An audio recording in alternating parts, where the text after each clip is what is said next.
जोत सब सूरत तेरी, बहुत सियाणप हो में मेरी।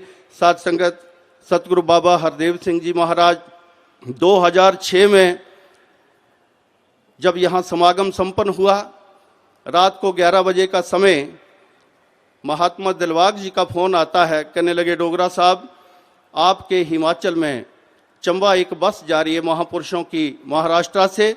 वो बस जो है कहीं इम्बैलेंस हो गई है, उससे एक महात्मा नदी में गिर गया है।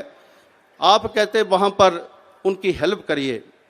रात को 11 बजे का समय, साध संगत, क्या मदद करें? दास ने महात्मा को कहा कि आप आशीर्वाद दो। कहने लगे, बाबा जी ये बात कह रहे हैं, उन महात्माओं की मदद करिए। रात के समय में और जंगली रास्ता है साध संगत, बहुत ऊंची पहाड़ी है, पहाड़ी रास्ते में। तो साध संगत वो प्रोसेस जारी हुआ, सेवा दल के जवान गए, वहाँ उस स्थान के ऊपर पहुँचे। लगभग रात को 12:30 बजे का समय है, कोई घर नहीं है, कोई साधन नहीं है, महात्मा नीचे नहीं जा सकते हैं। और जो बस थी महापुरुषों की, उसमें छोटे बच्चे और लेडीज़, वो बस में भर करके एक रजत होटल है वहाँ पर वो बस आ गई। और हमारे महात्माओं ने साध संगत प्रयास किया, पर वो जा नहीं पाए। इतने में साध संगत फिर दिलबाग जी का फोन आया। कहने लगे, महात्मा जी कुछ बना? दास ने कहा, महापुरुषों हम प्रयास जारी रखे हुए हैं, पर अभी तक महात्मा मिला नहीं। ये कहने लगे, आप प्रयास जारी रखो। दास ने कहा, बाबा जी के चरणों में अरदास करो कि हम इस प्रयास में कामयाब हों। इनका जवाब आया, बाबा जी कह रहे हैं आप प्रयास जारी रखो। साध संगत, वो एक बात याद आई कि जिसदा जग विच कोई ना होवे उसदा मददगार है, कहे अवतार अंग संग वसदा साथी वस निरंकार है। 12:30 बजे साध संगत, एक सज्जन सफेद दाढ़ी बुजुर्ग वहां उस पहाड़ी रास्ते से आए। 5-6 जवान वहां पर थे, क्योंकि बस जा चुकी थी। हमारे जो सेवा दल के जवानों के पास जीप थी, वो उसमें बैठे हुए थे। वो सज्जन पूछने लगे, आप क्यों यहाँ पर खड़े हो? कहने लगे, जी हमारा एक महात्मा नीचे खाई में गिर गया है। तो वो सज्जन कहने लगे, क्या मैं आपकी कुछ मदद करूं?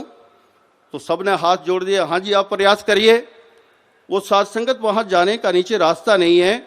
वो बुजुर्ग सज्जन बैठे, घास और टहनियों को पकड़ते हुए नीचे गए, और लगभग 1 क्विंटल से ऊपर के महात्मा को 20 मिनट बाद पीठ के ऊपर रखा हुआ है, जो कि अनकॉन्शियस है, बोल नहीं पा रहा है, वो सड़क के ऊपर आकर के रख दिया। अब महात्मा के मन में आया, चलो इनकी कुछ मदद करें। पर्स में हाथ डाला, कुछ पैसे निकाले, देखते इतने में सज्जन वो गायब हो गए, वहां पर है नहीं। उसको जीप में रखा और साध संगत वहां पर एक शाहपुर 20 किलोमीटर की दूरी के ऊपर हॉस्पिटल में उस सज्जन को वहां फर्स्ट एड दी। और रात को 3:30 बजे वो सारे महात्मा बासवी और उनको कांगड़ा भवन में लेके आए। महात्मा को होश आ गया और ये वार्तालाप साध संगत दिलबाग जी के साथ लगातार जारी थी। लगभग 1:30 बजे इनको कहा कि महात्मा जी, बाबा जी की कृपा से वो महात्मा मिल गए हैं, ठीक हैं, तंदुरुस्त हैं। आप जी आशीर्वाद दो कि वो तंदुरुस्त होकर के अपने घर को जाएं। अगले दिन सुबह साध संगत जब उनकी पीठ देखी तो वो बिल्कुल पूरी साध संगत खरोंचों से वो भरी हुई थी। पर साध संगत, जिसके ऊपर सतगुरु का आसरा होता है, सतगुरु का सहारा होता है, ये साध संगत वो नर कभी दुख नहीं पा सकता। आओ साध संगत, बख्शिश करो, रहमत करो। इसको साध संगत हम शरीर ना समझे, ये शरीर नहीं होता, ये साध संगत नर के रूप में नारायण का रोल अदा करता है। तो सतगुरु माता जी से इस सारे मानव परिवार के लिए दास ये अरदास करता है, हे सतगुरु माता जी कृपा करो, सब दे बेड़े बजे शहनाई, जीवन मापे भैणा भाई, हसदे हसदे पूरे होवन सुपने अखियां दे, मेरे साहिबा मेरे सतगुरु सब नू खुशियां दे। Beauty catches attention but love catches hearts. कहते जो प्यार होता है वो दिलों को छू जाता है। सुंदरता तो साध संगत हमारी अटेंशन डाइवर्ट कर देती है, पर प्यार का पाठ जो सतगुरु बाबा हरदेव सिंह जी महाराज ने हम सबको पढ़ाया, लाखों लाखों के जीवन में परिवर्तन आया। इस निराकार प्रभु परमात्मा ने साध संगत हर इंसान को ये जिंदगी दी, उसका मकसद है कि इस जीवन में आकर के जो काम इसको करना है वो कर ले। पर साध संगत बजाय वो काम करने के इंसान कई तरह की डिमांड्स, ख्वाहिशें उसके जीवन में होती हैं, कुछ पूर्ण होती हैं, कुछ नहीं होती हैं। तो साध संगत, किसी शायर ने कहा है कि परमात्मा ने जिंदगी बख्शी और हम शोहरत मांगते रहे, शोहरत लेने में जिंदगी गुजार दी, फिर जीने की मोहलत मांगते रहे। ऐ दोस्त रहना यहाँ संभल के, लोग हवा भी बेच देते हैं गवारों में डाल के। यहाँ सच बिकता है, झूठ बिकता है, बिकती है हर कहानी, चारों तरफ फैला है पर फिर भी बोतल में बिकता है पानी। ये समुंदर भी बड़ा बेवफा निकला, जब जिंदा थे तो तैरने ना दिया और मर के फिर जीने नहीं देता, डूबने नहीं देता। साध संगत, इंसान जिंदा हमेशा पानी में डूबता है क्योंकि बैलेंस बिगाड़ लेता है। ख्वाहिशें साध संगत इतनी सारी अपने मन में पाल के रखता है और इस परमात्मा ने इसको सब कुछ दिया, पर फिर भी कहता है नहीं, मुझे कुछ नहीं मिला। एक सज्जन एक संत के पास जाते हैं और अपना रोष प्रकट करते हैं कि भाई साहब, मेरे में क्या कमी, प्रभु ने सबको सब कुछ दिया पर मुझे कुछ नहीं दिया। तो संत महात्मा कहने लगे, अरे मुझ में तो तेरे अंदर भरपूर खजाना नजर आता है, तुम क्यों ऐसी बात करते हो? तो कहने लगा, जी मैं पहले से बड़ा दुखी हूं, आप मुझे और दुखी मत करिए। तो महात्मा उसको कहने लगे, अगर मैं तुझे तेरे अंदर जो खजाना छिपा है उसकी कीमत अदा कर दूं तो क्या तुम वो मुझे दोगे? तो सज्जन कहने लगा, मेरे अंदर ऐसा क्या चीज है, कौन सी चीज है जिसके बदले में आप मुझे कुछ देना चाहते हो? कहते, तुम अपने दोनों हाथ काट के मुझे दे दो, मैं तुझे 1 लाख सोने की अशरफियां दूंगा। कहने लगा, नहीं जी, ये काम तो मैं नहीं कर सकता। कहने लगे, चलो फिर दोनों पैर काट के दे दो। कहते, ये काम भी मैं नहीं कर सकता। फिर गर्दन काट के दे दो, ये काम मैं कैसे कर सकता हूं? तो साध संगत, महात्मा समझाने लगे कि अगर तुझे अपने में ये खजाना नजर नहीं आ रहा है, इतना सुंदर शरीर तुझे परमात्मा ने दिया है, फिर भी तू नाशुक्रा है और ये कह रहा है मुझे कुछ नहीं मिला। साध संगत, सब कुछ इस निराकार प्रभु परमात्मा ने, इस सतगुरु ने हमें बख्शा है। सिर्फ ये हमें प्रयोग करना आ जाए, क्योंकि ये जो नर्तन है इसका महत्व है, नर्तन पाए यत्न कर ऐसा, जिससे ये करतार मिले, ऐसी उत्तम जून पदारथ फिर ना बारंबार मिले।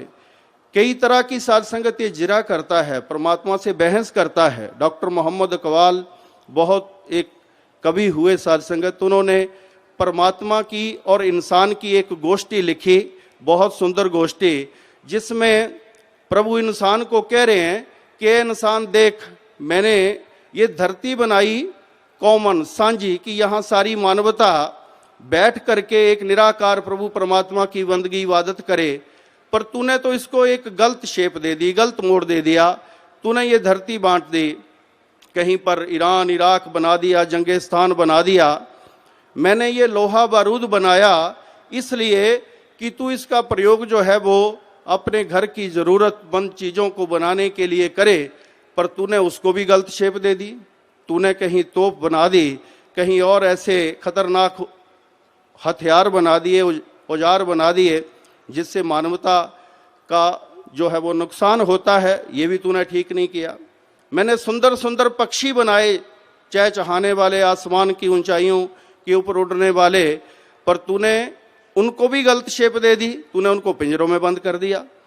अब साध संगत, ये गॉड, खुदा, परमात्मा एक इंसान को ये बात कह रहे हैं कि जहां राज यक आबो गिल अफरीदम, तू ईरान तातार जंग अफरीदी, मन राजे यक फुलादे न बा आफरीदम, तू शमशीरो तीरो तुफंग अफरीदी, तख्ता ता तायर नगमा जनरा, अगर अफरीदी निहाले चमनरा।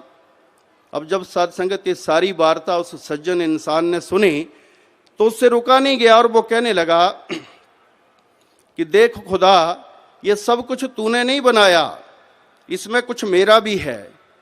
ये साध संगत इंसान इस बात को स्वीकारता है, दात जोत सब सूरत तेरी, पर बहुत सियाणप हो में मेरी, कि हे प्रभु, ये जो तूने मुझे शरीर दिया है, सुंदर आंखें दी हैं, तन दिया है, मेरे शरीर के अंदर मेरी नसों में जो खून गर्दिश कर रहा है ये तेरा दिया हुआ है, मैं मानता हूँ, स्वीकारता हूँ, पर सब कुछ तेरा नहीं है।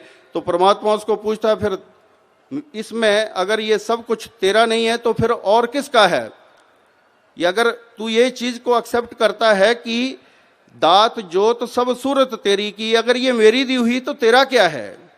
तो साध संगत इंसान जवाब देता है कि बहुत सियाणप हो में मेरी, मैं बहुत अक्लमंद हूँ, सियाणा हूँ, ये हंकार तो मेरा है। और फिर जवाब देता है इंसान, साध संगत अपनी बात करता है प्रभु के आगे कि तू शब अफरीदी चिराग आफरीदम, कि हे प्रभु तूने तो काली अंधेरी रात बनाई, देख मेरी अकल मेरी सियाणप, मैंने तेरी रात का अंधेरा नहीं रहने दिया, मैंने बिजली बना दी, बल्ब जगा दिए, तेरा अंधेरा मैंने बिल्कुल नहीं रहने दिया, ये मेरी अकल मेरी सियाणप से हुआ है। तबाग आफरीदी आया आफरीदम, कहते तूने खाली मिट्टी बनाई, मैंने मिट्टी से प्याले बना दिए, सुराइयाँ बना दी, घड़े बना दिए जिसमें इंसान पानी पीता है और कई रोजमर्रा के काम करता है, क्या ये तूने बनाए? साध संगत ऐसी लंबी चौड़ी वार्ता चल रही है और वो इंसान ये कह रहा है कि देखो हे प्रभु, आपने तो ये बियाबान जंगल बना दिए, बंजर जमीन बना दी, मेरी अकल सियाणप देखो, मैंने वो तेरी बंजर जमीन जो है वो बंजर नहीं रहने दी, मैंने वहां पर बाग बगीचे बना दिए। तूने बहुत ऊंचे ऊंचे पहाड़ी रास्ते बनाए, मैंने तेरी वो कमी भी नहीं रहने दी, मैंने उस पहाड़ी रास्तों में सड़कें बना दी, रास्ते बना दिए। और देख प्रभु, आपने ये जो इंसान को दो आंखें लगाई हैं इसमें भी कमी रहने दी। ये दो आंखें साध संगत पूरे संसार को देख सकती हैं, पर कहते अपने आप को नहीं देख सकती। और वो सज्जन कह रहा देखो मैंने आपकी वो कमी भी नहीं पूरी कर दी, मैंने पत्थर को तराशा, शीशा निकाला, उससे शीशा बनाया और मेरी आंखें अपने आप को, अपने फेस को भी देख सकती हैं। हे प्रभु, तूने तो खाली ये जहर बना दिया, कुश्ता बना दी, मैंने उसको कुश्ता बना करके उसकी दवाइयाँ बना ली। और आज मानवता में कितना जो है वो दवाइयों में वो उसकी मात्रा पड़ती है और रोग मिटते हैं। अब साध संगत ये जब सारी वार्तालाप चल रही थी, फिर प्रभु उस इंसान को कहने लगे, सुनो मेरी बात, अगर मैं काली अंधेरी रात ना बनाता तो तू दीपक कैसे बनाता? अगर मैं मिट्टी ही ना बनाता तो तू प्याले कैसे बनाता? अगर मैं ये बंजर जमीन ना बनाता तो तू बाग बगीचे कैसे बनाता? मैं ऊंचे ऊंचे पहाड़ ना बनाता तो उसमें रास्ता कैसे बनाता? और अगर मैं पत्थर ही ना बनाता तो उससे शीशा कैसे बनाता? और अगर मैं ये जहर ना बनाता तो तू दवाइयाँ कुश्ता कैसे बनाता? और देख इंसान, अगर मैं तुझे ही ना बनाता तो तू इतनी बातें कैसे करता? दात जोत सब सूरत तेरी, बहुत सियाणप हो में मेरी। साध संगत सतगुरु बाबा हरदेव सिंह जी महाराज 2006 में जब यहाँ समागम संपन्न हुआ, रात को 11 बजे का समय, महात्मा दिलबाग जी का फोन आता है, कहने लगे डोगरा साहब, आपके हिमाचल में चंबा एक बस जा रही है महापुरुषों की महाराष्ट्र से, वो बस जो है कहीं इम्बैलेंस हो गई है, उससे एक महात्मा नदी में गिर गया है, आप कहते वहाँ पर उनकी हेल्प करिए। रात को 11 बजे का समय, साध संगत क्या मदद करें? दास ने महात्मा को कहा कि आप आशीर्वाद दो। कहने लगे बाबा जी ये बात कह रहे हैं, उन महात्माओं की मदद करिए। रात के समय में और जंगली रास्ता है साध संगत, बहुत ऊंची पहाड़ी है, पहाड़ी रास्ते में। तो साध संगत वो प्रोसेस जारी हुआ, सेवा दल के जवान गए, वहाँ उस स्थान के ऊपर पहुँचे। लगभग रात को 12:30 बजे का समय है, कोई घर नहीं है, कोई साधन नहीं है, महात्मा नीचे नहीं जा सकते हैं। और जो बस थी महापुरुषों की, उसमें छोटे बच्चे और लेडीज़, वो बस में भर करके एक रजत होटल है वहाँ पर वो बस आ गई। और हमारे महात्माओं ने साध संगत प्रयास किया पर वो जा नहीं पाए। इतने में साध संगत फिर दिलबाग जी का फोन आया, कहने लगे महात्मा जी कुछ बना? दास ने कहा महापुरुषों हम प्रयास जारी रखे हुए हैं पर अभी तक महात्मा मिला नहीं। ये कहने लगे आप प्रयास जारी रखो।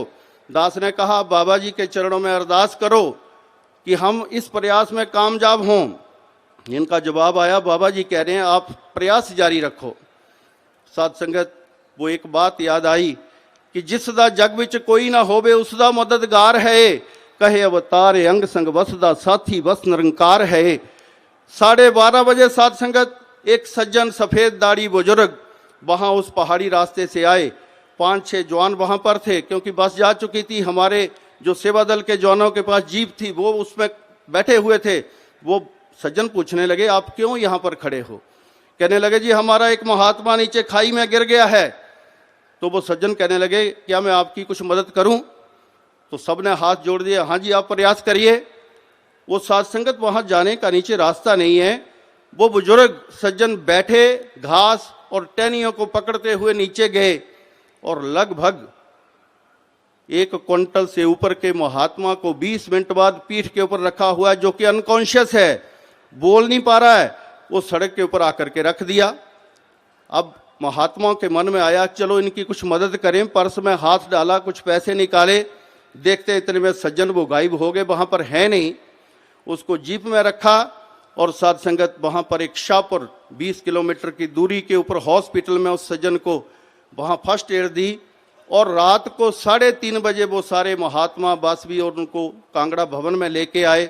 महात्मा को होश आ गया और ये वार्तालाप साध संगत दिलबाग जी के साथ लगातार जारी थी। लगभग 1:30 बजे इनको कहा कि महात्मा जी बाबा जी की कृपा से वो महात्मा मिल गए हैं, ठीक हैं, तंदुरुस्त हैं। आप जी आशीर्वाद दो कि वो तंदुरुस्त होकर के अपने घर को जाएं। अगले दिन सुबह साध संगत जब उनकी पीठ देखी तो वो बिल्कुल पूरी साध संगत खरोंचों से वो भरी हुई थी। पर साध संगत जिसके ऊपर सतगुरु का आसरा होता है, सतगुरु का सहारा होता है, ये साध संगत वो नर कभी दुख नहीं पा सकता। आओ साध संगत बख्शिश करो, रहमत करो। इसको साध संगत हम शरीर ना समझे, ये शरीर नहीं होता, ये साध संगत नर के रूप में नारायण का रोल अदा करता है। तो सतगुरु माता जी से इस सारे मानव परिवार के लिए दास ये अरदास करता है, हे सतगुरु माता जी कृपा करो, सब दे बेड़े बजे शहनाई, जीवन मापे भैणा भाई, हसदे हसदे पूरे होवन सुपने अखियां दे, मेरे साहिबा मेरे सतगुरु सब नू खुशियां दे, सब नू खुशियां दे। प्यार से बोलना, धन निरंकार जी।